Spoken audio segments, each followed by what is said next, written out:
scene is from a one-man show that has been created by Mr. DJ Sharp.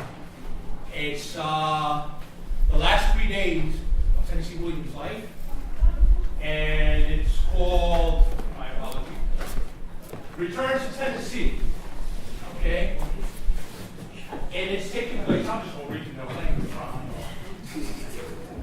The play takes place at the Hotel Elysier in New York City. The year was 1983. All right, this play covers the last 3 days of Mr. Williams' life.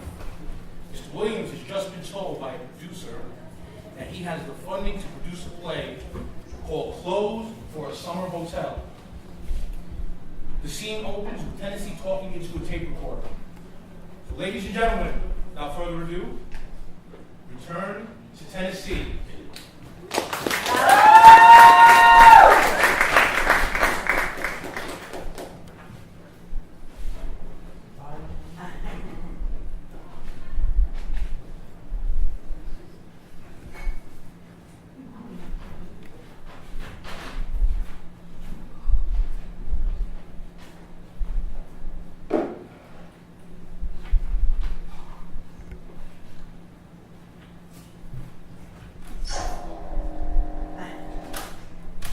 Margie, I'm at the Elysier Hotel here in New York City still, and I know you want me to get started on this biography here. I guess I'm going to talk about my father. My father, he was a breaker. He came from pioneer stock that settled the wilds of Mississippi, Tennessee, Alabama, and they had that true 18th century pioneer spirit. My father, he had that exact same spirit, only he was trapped in the 20th century tri-state shoe salesman's territory, just selling shoes. Now, he spent 9 years doing that, and all of a sudden, father here, he got promoted. And that was his downfall. They took him off the road, and they put him in an office. And he felt shackled, hand and foot to his desk, his job, his family. And after that,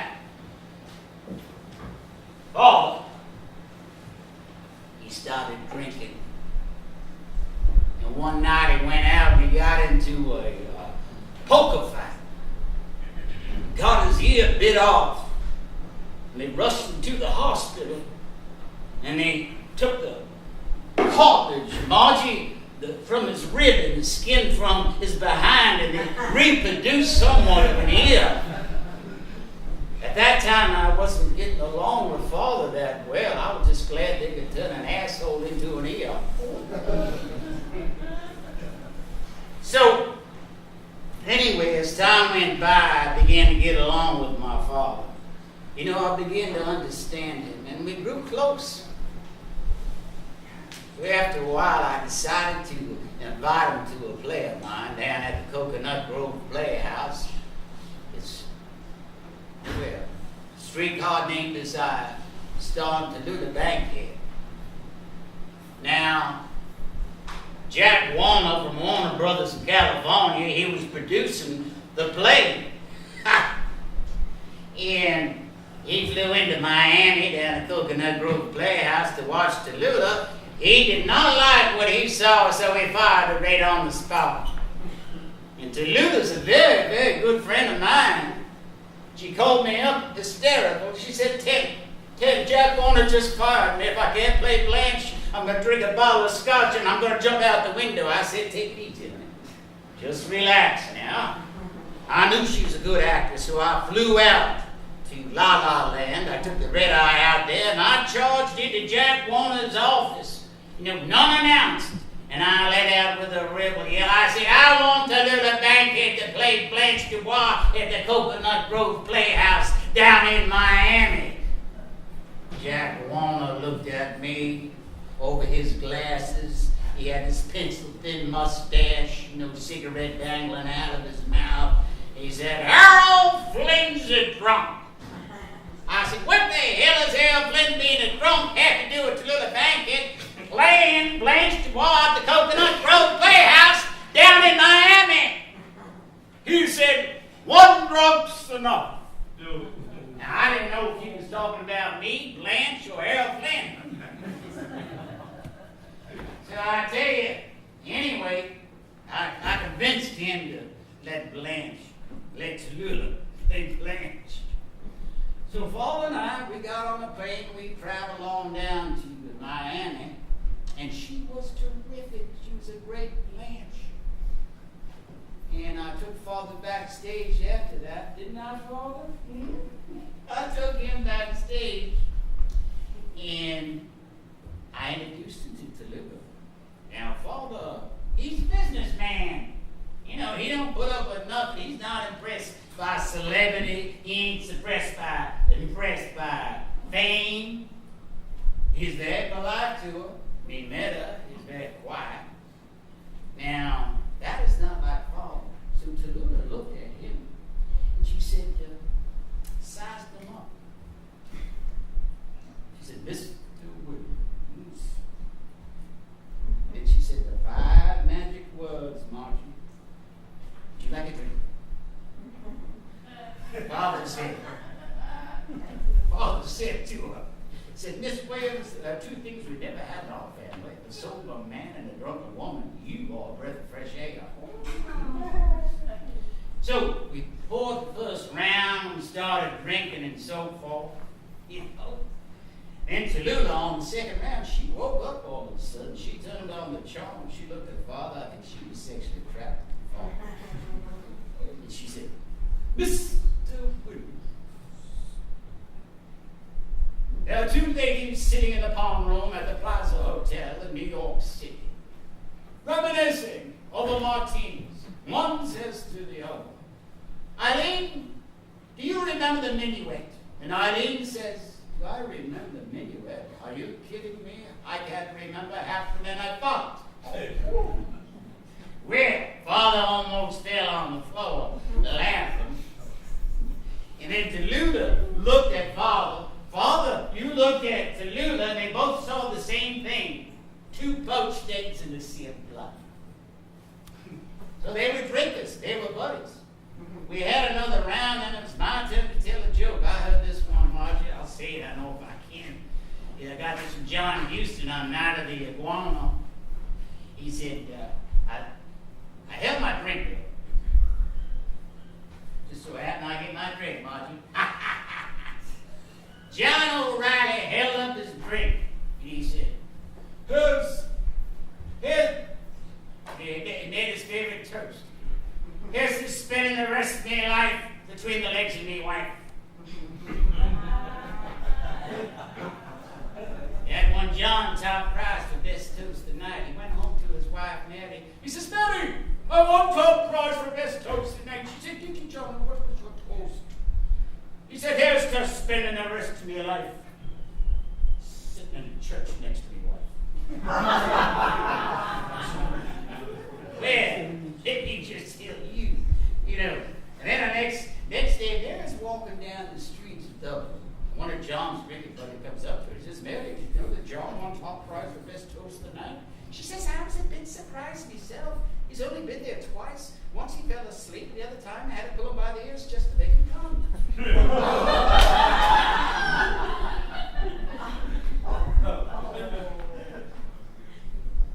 Margie, I gotta make a phone call. Won't take long, sweetie. All right, Margie. It's important. I'm speaking to this producer.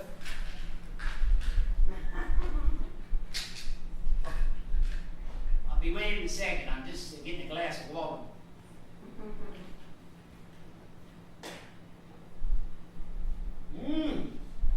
That was milk, Margie.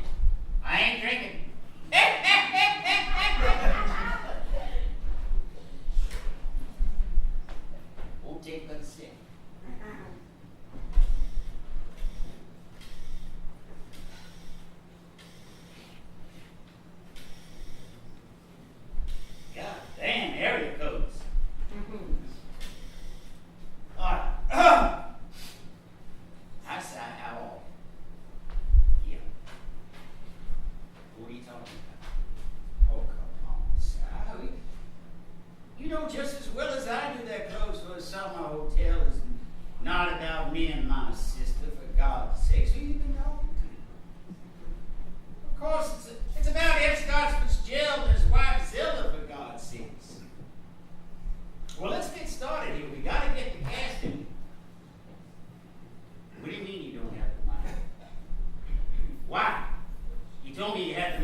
all of a sudden you're the writer and you're turning me into a compulsive typist, huh? Is that the idea? Well, I tell you what you do, sire. You go get in a canoe. You travel up the Hudson River up there, up to that place you have up there in, what is it, Duplex, New York. All right, goddammit, Newport's, New York. And I ain't shouting. You become a French Huguenot, that's what you do. You become a farmer. Because I am just sick and tired of you pulling these deals on me. I can get producers in this town anytime I want. I can do any play I want. Now, let me tell you this. You are off this project. Now you interrupted my writing time. God damn it! I'm in this town for less than 48 hours, and I'm already making a religion out of endurance. A goddamn secret out of some sort of desperation. Every time I come in here, I step foot in this island, I feel like that I'm surrounded by barracuda here, and I ain't got nobody to talk to here. And it's always the same problem, Margie. Money! Money! Margie, I'm sorry. I don't mean to act bitter, but you heard what this producer hears. You hear me said to me, I mean, what's the #1 show on Broadway today? Old Calcutta, 2.5-hour review of an all-new cast, letting it all hang out. I want naked minds, naked hearts in my place. That's what I want. Not naked bodies. Jesus Christ. Where is the voice of truth?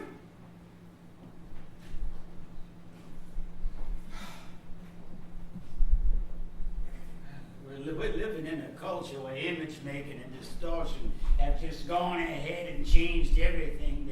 We've disguised ourselves. We've disguised our feelings. It's all about TV, TV, me. Nobody cares about theater. Theater today, it's a 15-second soundbite for a 2.5-hour play. They'd rather have the soundbite. Gotta get out of here, Margie. I'm gonna go up to Lane's. I gotta find some kind of a producer I can go up there. I know Norman Mailer. Norman knows money people. He'll be at the front bar for sure. He's in between wives.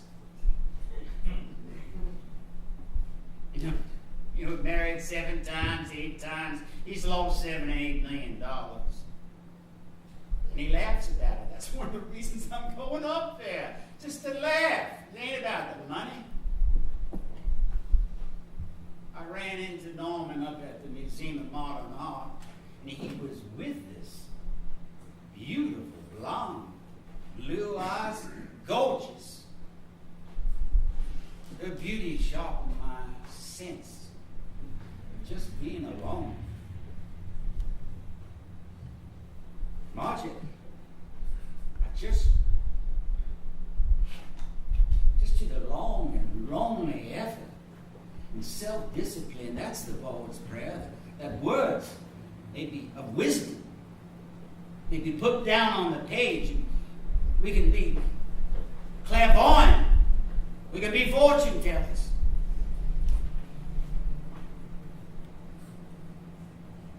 Margie, people ask you sometimes about Blanche Dubois. You know, how do I write such a character? And if you really want to know the truth, liquor on my breath is sweet to her. She cherishes my most extravagant hallucinations. I feel like a quarterback calling out his last play. Margie, when I die, just take my body out to sea and you just toss it overboard and time shall pass. And the tide shall roll in, roll out. Then my bleached bones will wash up on the shoreline for everyone to look at me in agonizing glee, and I'll still leave them laughing. after the final cut.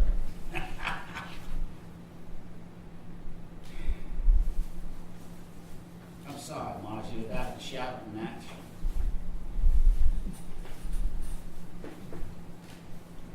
You know that I love you.